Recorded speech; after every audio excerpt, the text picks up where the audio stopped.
होता. Claim calculation पार झाले आणि शेतकरी मित्रांनो तुम्हाला सांगून अत्यंत ऐकून आनंद होईल की जे काही तुमचा पीक विमा आजपर्यंत थकीत होता तो आता तुमच्या खात्यावर पाहायला मिळणार आहे. कारण की जे काही तुमचे क्लेम कॅल्क्युलेशन होते ते 20 मार्चपासून सुरू झाले होते. आता कंप्लीट झाले आहेत. आता क्लेम कॅल्क्युलेशन कंप्लीट झाल्यानंतर जो काही पीक विमा 9 कंपन्या आहेत त्या पीक विमा 9 कंपन्याकडून तुम्हाला पीक विमा तुमच्या खात्यामध्ये पाठवण्यात येणार आहे. आता शेतकरी मित्रांनो हेक्टरी 17,500 रुपये हा पीक विमा तुमच्या खात्यामध्ये येणारच आहे. पण त्याआधी कोणकोणते शेतकरी पात्र असणार आहेत, कोणत्या जिल्ह्याचे असणार आहेत, संपूर्ण माहिती पाहणार आहोत. पण नवीन असाल चॅनल सबस्क्राईब आणि लाईक करायचे विसरू नका, जेणेकरून संपूर्ण व्हिडिओ पाहायला मिळतात तुम्हाला. शेतकरी मित्रांनो तुम्हाला माहीत आहे, जे काही खरीप हंगामामध्ये शेतकऱ्यांना पेरणी केली त्यानंतर त्यांचे सप्टेंबर ते मे दरम्यान जे काही नुकसान झाले, अवकाळी पावसानं असो वादळी वाऱ्यानं असो, त्या नुकसानामुळे शेतकऱ्यांना पीक विमा मंजूर करण्यात आला होता. पण शेतकरी मित्रांनो बहुतांश जिल्ह्यामध्ये कमी पाऊस झाला आणि काही शेतकऱ्यांना म्हणजे कोरडा दुष्काळ बी झाला. पण शेतकरी मित्रांनो जास्त करून सुरुवातीला 8च जिल्हे मंजूर करण्यात आले होते. त्यानंतर उर्वरित जिल्हे महाराष्ट्रातील 34 जिल्हे मंजूर करण्यात आले होते.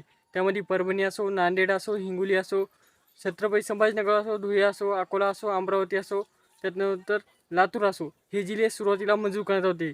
आणि ते मंजूर का करण्यात होते की या जिल्ह्यामध्ये सुरुवातीमध्येच जास्त पाऊस होऊन जास्त नुकसान झालं होतं. त्यामुळे यांची सरासरीची आणेवारी 50 पैशापेक्षा कमी आल्यामुळे हे जिल्हे सुरुवातीला मंजूर करण्यात आले होते. इतर जिल्ह्यांना पण मग थोडा थोडा पाऊस वाढत गेला आणि परतीच्या पावसामुळे इतर जिल्ह्यांना नुकसान झालं. म्हणजेच की महाराष्ट्रातील 34 जिल्ह्यातील बी असो, जे काही कोल्हापूर असो, रत्नागिरी असो, नंदुरबार असो, गोंदिया असो, धुळे असो, आपलं बीड असो, अशा प्रकारे इतर समजे जिल्हे जे काही दमादमाने यामध्ये पात्र होत गेले. पण शेतकरी मित्रांनो शेतकऱ्यांनी काही चुका केल्या आहेत, त्यामुळे त्यांना पीक विमा मिळणार नाही. समजा पहिली चूक, ज्या शेतकऱ्यांनी पीक विमा भरला आहे त्यांना तर मिळणार आहे. त्यानंतर शेतकरी मित्रांनो दुसरी चूक, काही शेतकऱ्यांनी पीक विमा भरला नाही असेल तरी पण पीक पाहणी केली नाही. कारण की शेतकऱ्यांना शासनाला हेच कळत नाही की तुम्ही कोणतं पीक होतं आणि कोणत्या पिकाचं नुकसान झालं. कारण की पीक पाहणी आता ते क्लेम कॅल्क्युलेशन केल्यामुळे आता तो डाटा नाही, त्यामुळे शेतकरी अपात्र होत आहेत.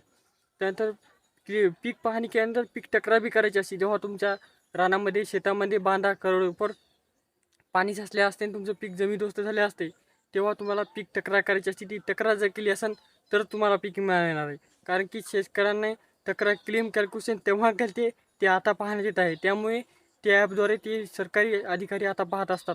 त्यामुळे त्या अधिकाऱ्यापर्यंत हा फोटो राहिला पाहिजे म्हणून म्हणजे की पीक तक्रार पीक पाहणी करीत असतात. तर ह्याच कॅल्क्युलेशनद्वारे तुम्हाला पीक विमा मिळणार आहे. त्यामुळे ज्या शेतकऱ्यांनी पीक विम्याची कॅल्क्युलेशन म्हणजे की पीक पाहणी पीक तक्रार केली होती त्याच शेतकऱ्यांना पीक विमा मिळणार आहे.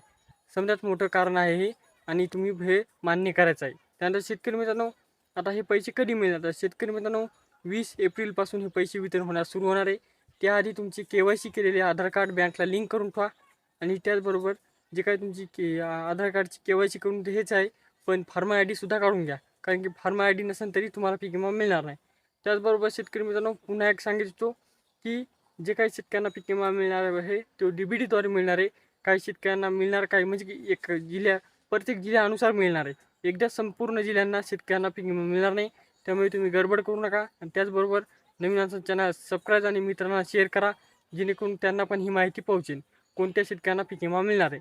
शेतकरी मित्रांनो अशा प्रकारची माहिती होती. कशी वाटली कमेंट करा आणि त्याचबरोबर लाईकसुद्धा करा. शेतकरी मित्रांनो भेटूया नेक्स्ट व्हिडिओ. तोपर्यंत धन्यवाद.